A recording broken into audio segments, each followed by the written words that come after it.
Doc, this question is, does age matter in choosing a marriage partner? You mean age difference? Yes and no. We mean yes, sir. Yes and no. That's my answer. Oh. It matters and it doesn't matter. It matters because it matters. Marriage is complicated by itself. It's two people from different backgrounds trying to build a life. That is complex. And then it's two different genders. One is male, the other is female, trying to build a life. That is complex.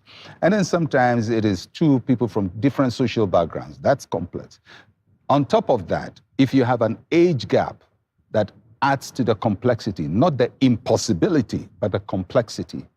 My thinking is, anytime there is more than a 7-year gap in a couple, they have to pay extra attention to the marriage. And the reason why I say 7 years is because it meant that you were never part of the same events at the same time. By the time you went to primary one, the other one had finished primary school. One time you went to junior secondary school, they finished junior secondary school. Time you went to university, they finished university. So you never met at any point to be formed by the same events, the same ideas. So that is where the complexity comes in.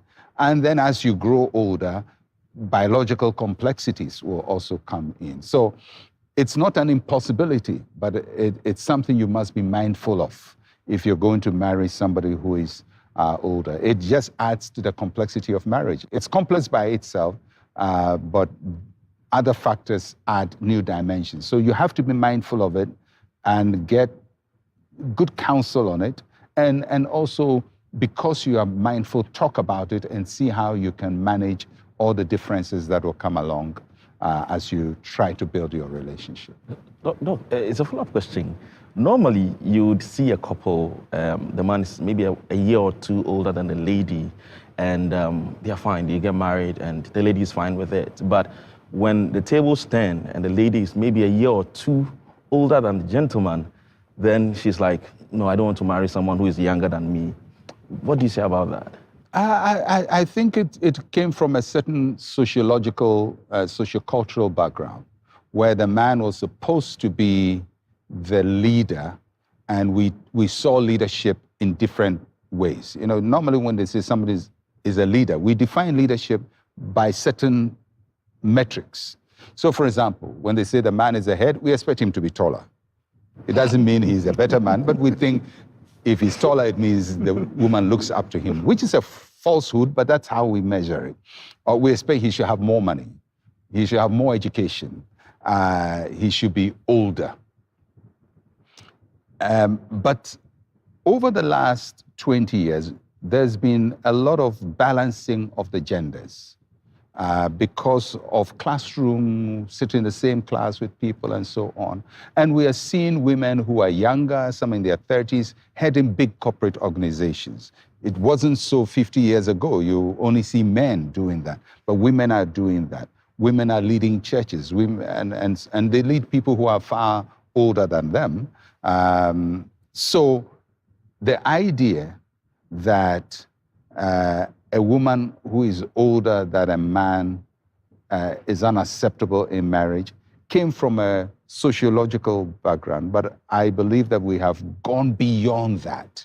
And it's possible age can be higher or lower, either way. It can be the woman who is older or the man who is older, all same age.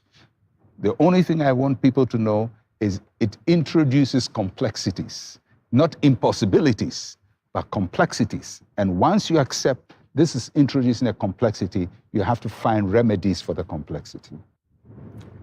Pastor Eric, a follow-up to Pastor Mauli's question that how can one know that this is the right person for me?